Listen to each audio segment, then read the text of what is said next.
ఆమె ఒక రూపాన్ని ధరించి ఎదురుగుండా నిలబడితే అది ఆమె యథార్థ స్వరూపం కాదు. ఆమె ఒక రూపాన్ని తీసుకుని అలా నిలబడింది. ఒక పెద్ద ముత్తైదువగా అమ్మా అని పిలవగానే పలకడానికి నిలబడింది.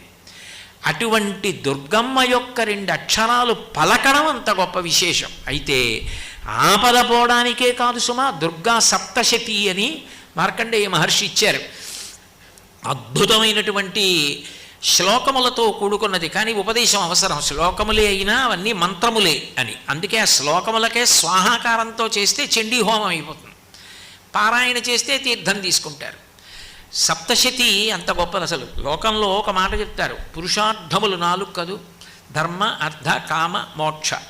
ఈ 4టిని చెప్పడానికి 700 శ్లోకాలతోనే ఇచ్చారు అంటారు. ధర్మం చెప్పవలసి వచ్చిందనుకోండి 700 శ్లోకాలతో మనుధర్మశాస్త్రం.